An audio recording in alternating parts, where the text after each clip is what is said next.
Something you long believed to be true but realized wasn't. Well, as one of the main opponents of the Illuminati, I always wanted to know what information they had that we didn't. Now, we finally have an update on the drowning death of Malcolm-Jamal Warner. Now, according to ABC7, they stated that Malcolm-Jamal Warner had drowned while he was on vacation in Costa Rica. Now, the article goes on to say that Warner had drowned off the coast of Costa Rica on Sunday. Life, it's fragile, and in the blink of an eye, you never know. You never know. So speaking of legacy, what do you hope that your legacy is going to be? There is part of me that I will be able to leave this earth,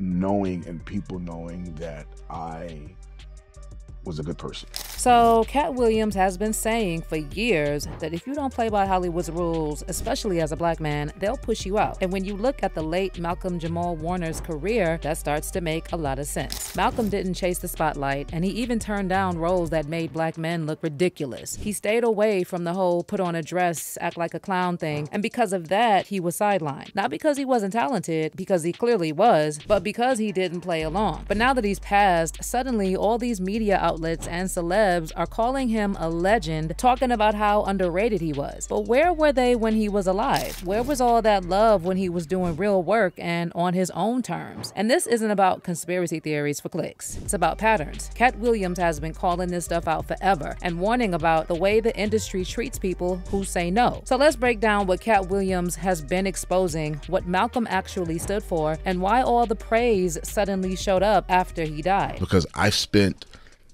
so much of the early part of my life listening to being celebrated on one hand, but paying way too much attention to the naysayers. Malcolm-Jamal Warner, best known for his role as Theo Huxtable on The Cosby Show, suddenly passed away on July 20th, 2025. Malcolm was on a family vacation in Limon, Costa Rica, swimming with his 8-year-old daughter when they got caught up in a rip current. This beach is known for dangerous currents and often doesn't have lifeguards on duty. And that day, no lifeguards were stationed because resources were shifted to other beaches after recent incidents. These are the first things we saw when we pulled up to the beach. Signs in Spanish and English warning people about potentially hazardous conditions. This sign even giving a roadmap for how to escape a rip current. Nearby surfers saw the dad and daughter struggling, and one surfer rescued the girl while another went after Malcolm. Unfortunately, by the time first responders arrived, they couldn't revive him. Malcolm died of asphyxia by submersion, while the man who tried to help him was taken to a nearby hospital in critical condition. Malcolm's autopsy report was later released, and it confirmed that his death was an accident. Rican Beach, where officials say a dangerous rip current swept away Malcolm-Jamal Warner,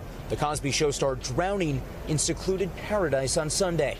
What makes that beach so treacherous? It's similar to other beaches where there are strong rip currents that are deceiving. Mike Geist helps run a volunteer lifeguard organization here. He says while no lifeguards were on duty that day, Geist's friend, who happens to be a trained lifeguard, was there to surf and discovered Warner unresponsive in the water. Costa Rica's Red Cross says they were able to rescue another man alive who was taken to a clinic in critical condition. Rica, Jesse, officials say Warner's autopsy is now complete. It was completed this morning, according to authorities, Tom, and they say that it confirmed that Warner's drowning death was, in fact, an accident. Now, the reason Malcolm's death hit us all so hard is because he was one of those rare Hollywood child stars that stayed on the right path and never did anything to compromise himself. He was a self-made multimillionaire, Emmy-nominated actor, Grammy-winning musician, accomplished poet, director, and social activist. He was also happily married while having never been divorced, a devoted father while having no kids out of wedlock.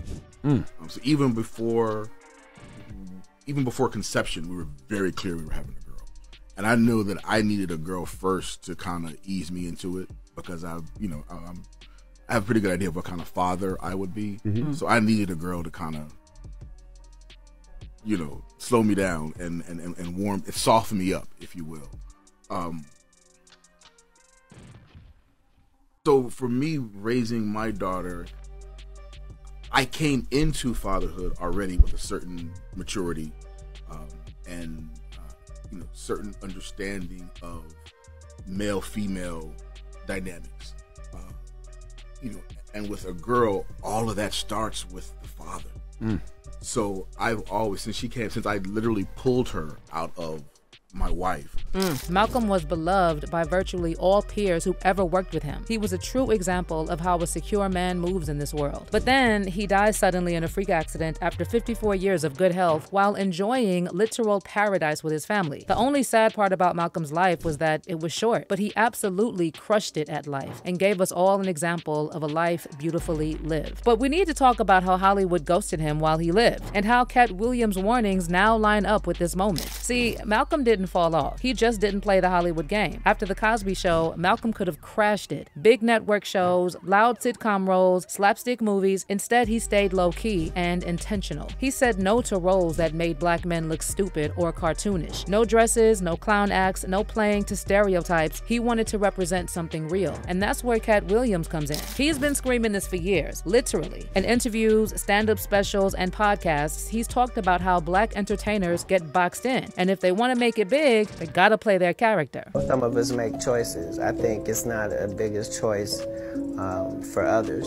I'm saying at the end of the day, Kevin doesn't have to worry about what people are going to say about him wearing a dress because of the long line of dress-wearing people before him. So now we have Big Mama's house 1, 2, and 3. Yeah. I've never seen Medea in a pantsuit. I think she wears dresses. So now I'm saying, why are we picking on poor little Kevin Hart? Because it was his turn next. Some of us are against the Illuminati, and we are against the Illuminati at our own detriment. When people are against the Illuminati, then they get punched in the face all the time. The press hates them, and nobody likes them. End quote. We all love Dave Chappelle. Exactly. Dave Chappelle has never been a part of the Illuminati. They don't want him or me or people like us.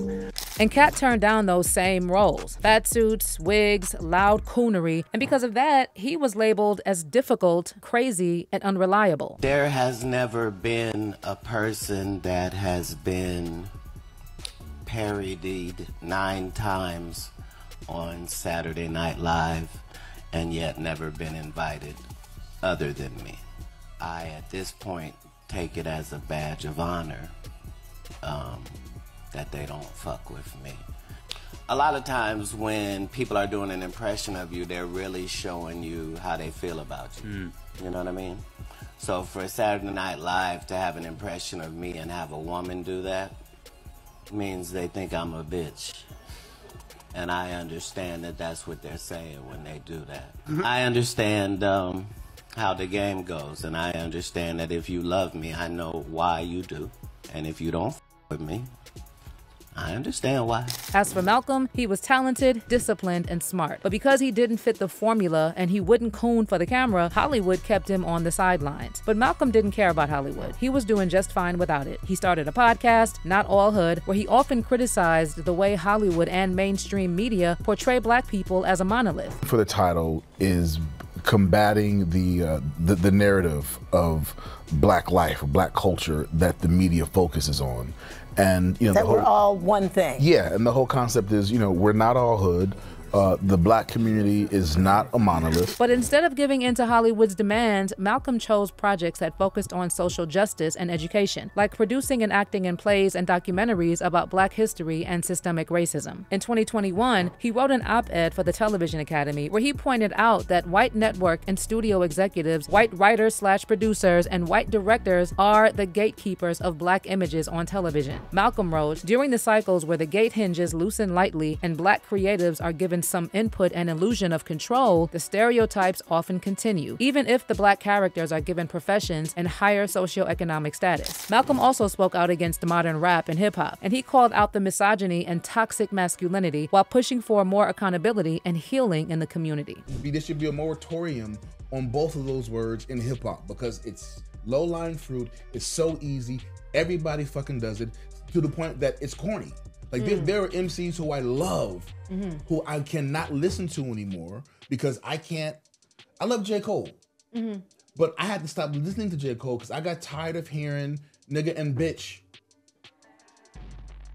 as much every 2 sentences because he's proven himself to be such a incredible lyricist that you think it's just too low-hanging fruit for him to use those words? I feel like when that whole Kendrick versus Drake beef went viral last year, Malcolm didn't hold back, and he criticized how hip-hop only seems to get attention when it's promoting something negative. And Drake beef, which, you know, they talk about how much they hate each other and give all these references to violence and that sort of stuff. Yeah. Do you think, even though we enjoy those songs and they're bops, do you think that has a detrimental impact upon the culture ultimately? Ultimately, yes.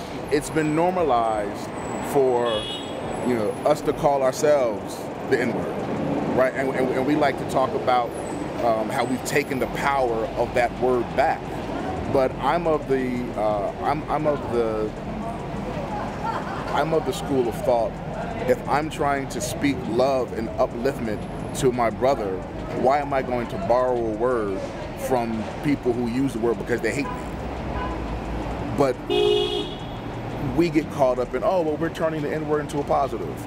But our music is not reflecting positivity, love, and upliftment of our culture. And we're at a point now where so much of our, especially our music, so much of our black music, when you strip away the music and just listen to the lyrics, so much of our black music is really anti-black.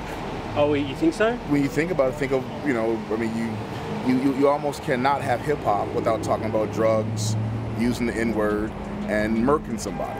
Right. You know, or calling a female, you know, a bitch or a hoe. Like that's become such we've normalized that so much that I think we need a space where we can say, wait a minute, wait, that's not all who we are. So when Katt Williams talks about how the industry only lifts you up when they can control the narrative, this is exactly what he means. Malcolm wanted to represent black men as smart, layered, real human beings. People expected him to stay in that teen heartthrob box or take on goofy side roles, but he pushed back and he said no to a lot of work that would have made him more famous but less respected. Meanwhile, you had other black actors blowing up in the same era by doing the exact opposite, leaning hard into stereotypes, chasing the big checks. And hey, some of them made it work, but that wasn't Malcolm's path. He stayed in his lane, and it came with consequences. He even hinted in interviews that his team told him he was too serious and not marketable enough. Basically, you're too black, too smart, too principled, so they stopped calling. And that lines up exactly with what Katt Williams has been saying. If you refuse to play the fool and accept the humiliation ritual, they erase you. I don't care how people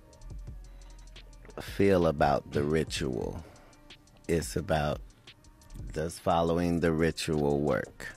Yeah. And so you can fool yourself into thinking there isn't one, but the evidence will be clear. So like when I be like, oh, these guys are wearing dresses, everybody's like, oh, he keeps talking about people wearing dresses. No, it's not. It's a weird thing. It's not like that. Look at it from a different way. Look at it. Show me one person that ever wore a dress in Hollywood unsuccessfully.